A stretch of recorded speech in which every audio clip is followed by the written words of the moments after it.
Okay, guys, I also want to point out this source from up here. You guys can see here that it's by Ethan Indigo Smith from Wake Up World website. This is the source that we're working with, and it's talking about Orwellian Speak.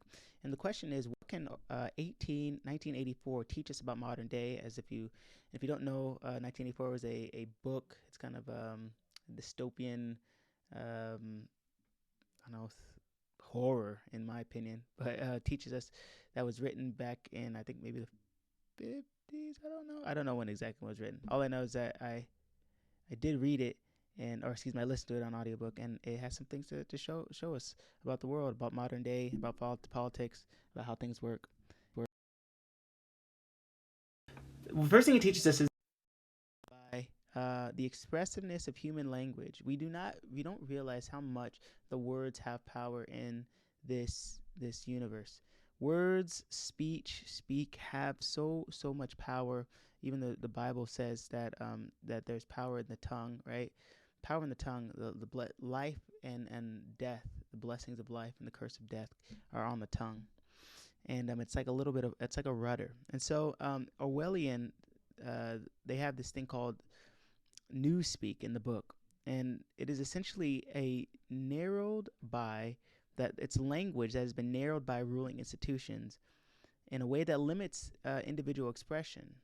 And I don't have enough brain power to move us into this direction, but I know very much so that there's a lot of political bent towards the use of language, they, them, us, pronouns, non-pronouns, gender affirming, this, that, and the other. And so I know that there is definitely a connection between that and really the whole stir, in my opinion, is a conscious resistance against this newspeak and the control of the expressiveness of the human language. So that is why you're getting certain communities of people saying we want to be called this and to not call us this, because there, in my opinion, whether it's conscious or unconscious, it is a response to the limitations and restrictions and the control of the human language and us being labeled and called something that we never were in the first place. Okay, and so if there's anything positive that comes out of that, at least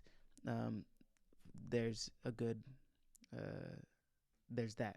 So the freedom of speech, secondly, what it teaches us is that freedom of speech is restricted, infringed upon, and has been removed. And here's some Orwellian phrases that they use. Newspeak, which is the official or limited language.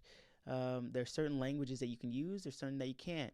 That is literally what political correctness is all about, guys. There is good think. These are thoughts that are approved by the government. When's the last time you posted something up on your Facebook or on your Instagram or on your YouTube channel or on your TikTok and it got monitored or screened or put there's this is being fact checked or false, whatever, right? So good thing. These are thoughts that are approved by government officials or by Congress. And then we also have double think, which is another Orwellian phrase, which is the normalized act of accepting two contradictory beliefs. In the book, they give some specific contradictory beliefs. War is peace. This is what they say. This is what they want you to believe. War is peace. It's a contradiction. They're not the same at all, but they're saying that they are, right? And they're going to do everything that they can through politics and through false flags to get you to believe that war is peace. They want you to believe this. So they want you to believe that there's an enemy out there that is out to get us when really they are your enemy. Okay? And I wouldn't even go so far as to say that they're your enemy. They just want you to believe that they're your enemy or that you have an enemy, so that way you continue to act in judgment against somebody instead of dealing with your own personal issues, problems, and going inside. The next thing is that freedom is slavery. We think that if we obey, if we just consent, if we just give up our rights, then we'll give up your guns, give up your rights, give up your this, give up your that, and then we will finally have peace. Then you will have freedom. But in doing so, you're actually giving up the very rights that you're entitled to, right? By the laws of nature, human nature, and by the laws of the Creator. Ignorance is strength, right? They keep us dumbed down in the educational system. There's obviously so much to be said about the fact that our society is dumber probably than it's ever been. I want to say that that's a truth, and I'm not hating on our society or our culture, but we're not doing so hot in the intellectual field. And then also that patriotism is traitorous. So to stand up for what you believe in, stand up for your rights, they will find agents who will, Agent Smith, essentially morph into people who attack and criticize people who are actually trying to stand up and say, "Hey, there's something going on. This isn't right. You can't force us to do this."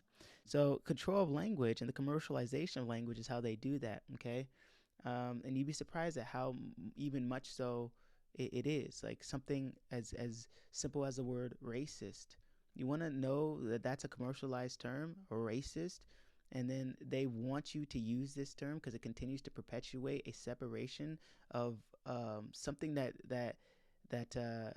they created.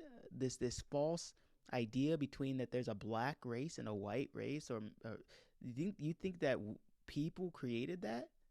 No, guys, we did not create that. The people did not create that. I'm not saying that there's not ethnicity. I'm not saying that there isn't land, um, and where you come from and origins and such like that. But to to be racist based on the color of your skin, that is an absurd idea, guys. And to call somebody racist or because they have a certain skin color is to be honest absurd, and it's a you're using commercialized language that is going to continue to perpetuate um, dissent and discord and strife and enmity. So, moving on here, guys, there are four basic types of people.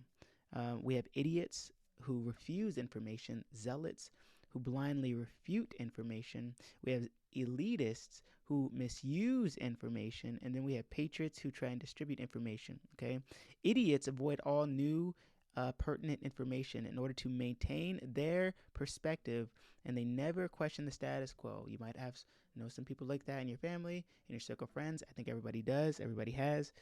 Zealots ask questions of certain information and ignoring unaligned information. So they are asking you questions in such a way as to frame it so that way it maintains their own perspective and supports the status quo at all costs because they want to defend the status quo.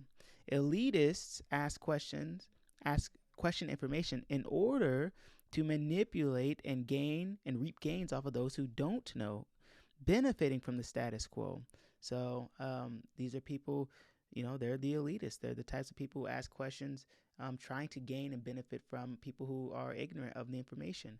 And, I think the only issue is that we have to be aware of elitists and patriots who similarly do similar things, right?